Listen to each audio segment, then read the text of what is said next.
good day to you. Today we begin our last scene of Act 1, and it is a doozy of a scene, as you say. So just to recap what we talked about in Acts 3 and Acts 4. Remember, we saw both people, Romeo and Juliet, and their friends/family getting ready for the grand party at the Capulet house happening right now in scene 5. So Juliet knows that Paris is trying to woo her and court her in order to marry her, and Lady Capulet asks Juliet to please look at him tonight to see if you might love him.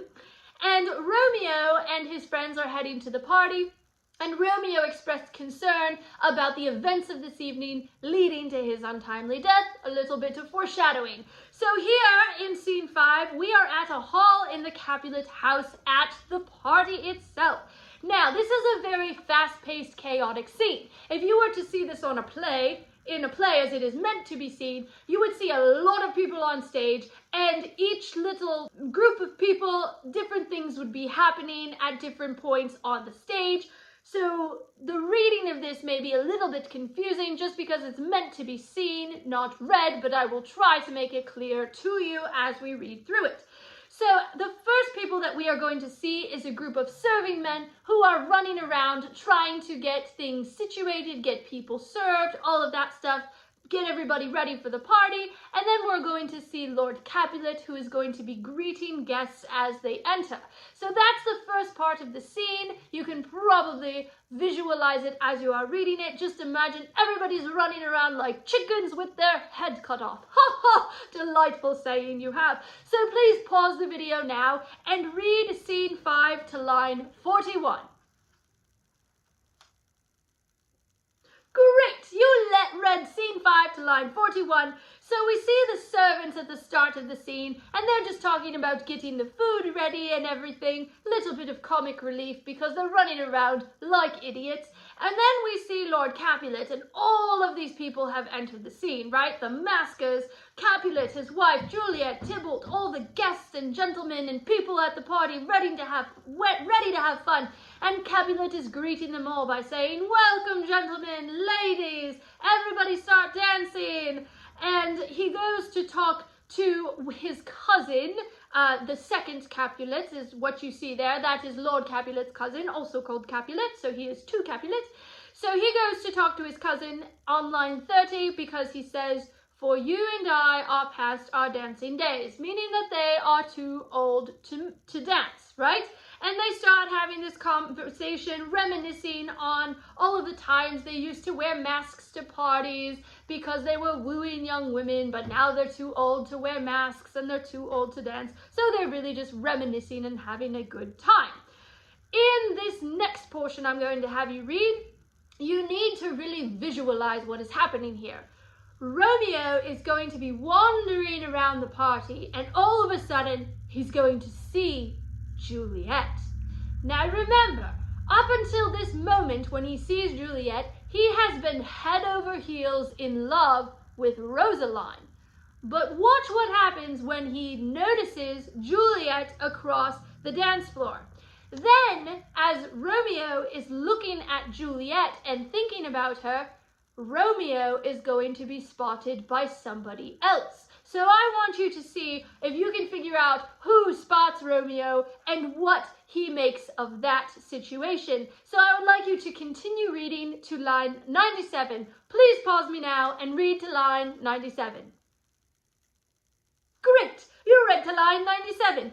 Okay, so Romeo spots Juliet across the party, and this is where things start to get very, very interesting, because Romeo has one of his most famous lines on line 46. He says, "Oh, she doth teach the torches to burn bright."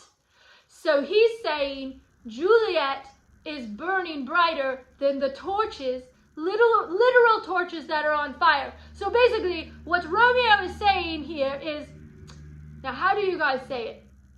Oh, she's hot, right? She is literally hotter than the torches that are burning, than the literal fire, right? That is one of his most famous lines ever written, all thanks to me. "You are welcome, gentlemen. Good luck using that line on the ladies is all I will say.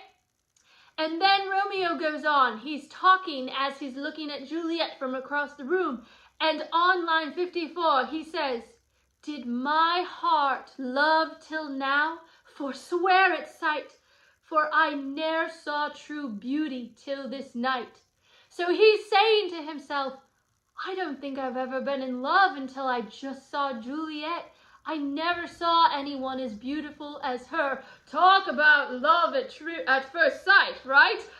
So he's falling head over heels with this girl, even though he's only just seen her. And now Rosalind, the girl that he was in love with, is completely put out of his mind. A little bit fickle in his love, eh? But then Romeo is spotted by no other than, dun dun dun, Tybalt. That angry, nasty Tybalt sees Romeo across the room and notices his voice and says, "Oh, this by his voice should be your Montague. Fetch me my rapier, boy." He says to his servant, "Go get me my rapier." And rapier is a sword, right? It's a short, pointy sword. "Go get me my rapier. What dares the slave come hither, covered with an antic face, to fleer and scorn at our solemnity? Now by the stock and honour of my kin, to strike him dead I hold it not a sin." So Tybalt plans to kill Romeo for crashing his uncle's party, right? Like I said, very hot-headed, that Tybalt. But Capulet sees Tybalt getting all up in arms and says to him, "Why? How now, kinsman, wherefore storm you so?" He's like, "Why are you so mad? Where are you going? What are you doing?" Right? He's like, "Calm down, what's happening?" And Tybalt shows him, he says, pointing to Romeo, "Uncle, this is a Montague, our foe." And he explains to his uncle, "I plan to go hurt him." And Capulet says, now, gentle coz, let him alone." Line 69, "He bears him like a portly gentleman, and to say truth, Verona brags of him to be a virtuous and well-governed youth." So he says he's not harming anybody, and people around town say that he's virtuous and that he's well-behaved, right? So he says, take no note of him, let him be. He's not harming anybody. He's supposed to be a good boy. We'll just let him stay. And Capulet starts getting mad at Tybalt because Tybalt really does not want to put up with this. He's like, "Romeo has ruined my reputation. I need to go cut him down because he crashed the party." And Capulet gets very angry at Tybalt. And he says, "Don't you dare do a thing, I swear to you." And he's like basically yelling at him. Lines 87 through 93, where there's all those dashes, Capulet is so furious that he can't even get his words out. If your parents have ever been this mad at you, you know what I'm talking about, right? Where they're just so mad that they don't know what to say. Tybalt finally leaves, but when he leaves, he says this on line 96.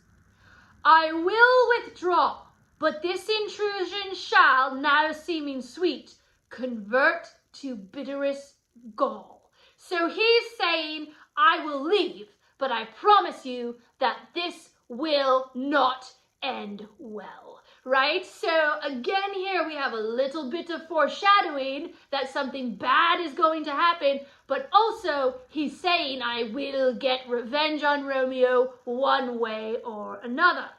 Okay, in this next section, Romeo, while Tybalt and Lord Capulet have been having this conversation, Romeo has been making his way across the party towards Juliet. And in this next part I'm going to have you read, Romeo and Juliet are going to be speaking now face to face. So I would like you to please pause me now and read to line 136. Great, you read to line 136. Okay, so let's see what happens with these two lovebirds in this scene. Romeo says, as he's walking up to her, now you have to just imagine this. This is just so great on my part. He walks by casually and gently brushes Juliet's hand as he's passing by.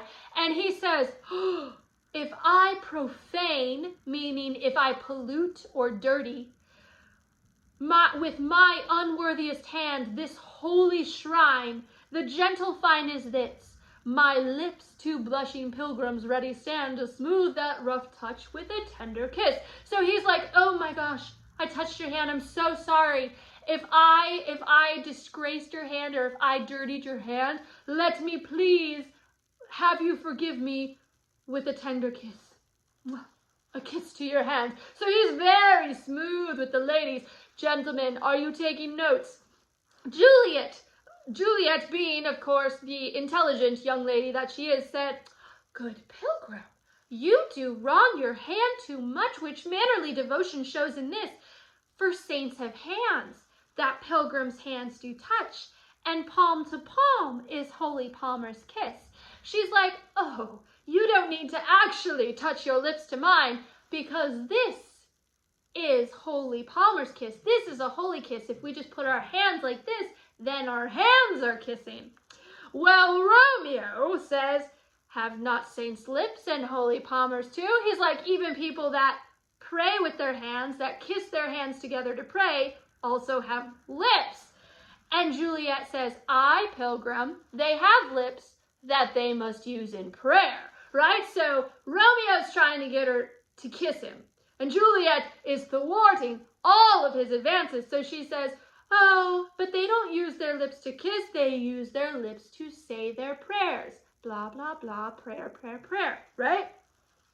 But eventually, Romeo wears her down, and he does end up kissing her. He says, "Well, you are a saint, so by me kissing you, you will take some of my sin away." So they kiss, and then Juliet's like, "Oh no, now I have your sins." And Romeo's like, "Oh no, I must take my sin back." And so he kisses her again to bring his sin back. Again, very smooth with the ladies, this Romeo.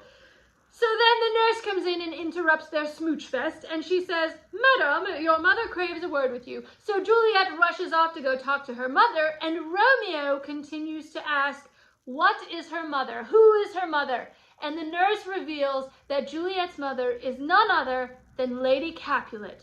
And Romeo has not realized until this moment that this new woman he loves, Juliet, is a Capulet. And so he is very sad, and Benvolio comes in and he goes, "Away, be gone, the sport is at its best, it's time for us to leave." So they leave. Romeo is sad because now the new lady he's in love with is his sworn enemy. Capulet is saying goodbye to all of his guests. Now in this last section of the scene, Juliet is going to be talking to the nurse, because remember, Juliet does not yet know who Romeo is. He's just some stranger that she has now fallen quite infatuation with. So I want you to read the rest of scene 5. Go ahead and pause me now and finish the scene.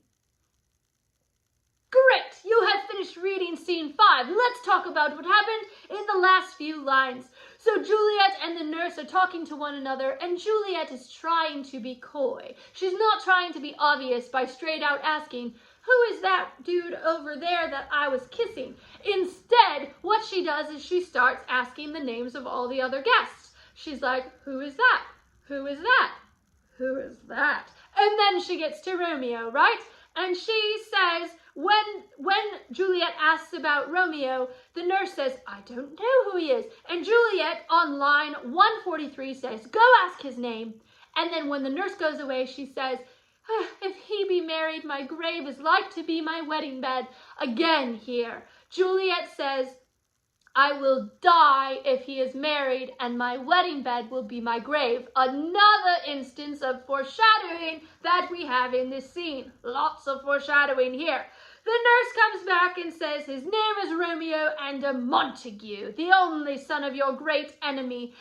And Juliet is, of course, devastated to find out that Romeo is a Montague. She says, "My only love sprung from my only hate."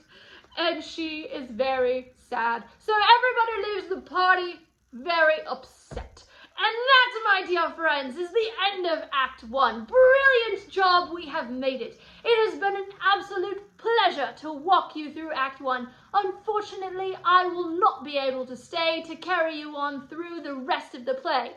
However, I've made a call to one of my friends who said that she was more than willing to stop by and finish the play with you. So I will bid you a final adieu. I will see you all in another world.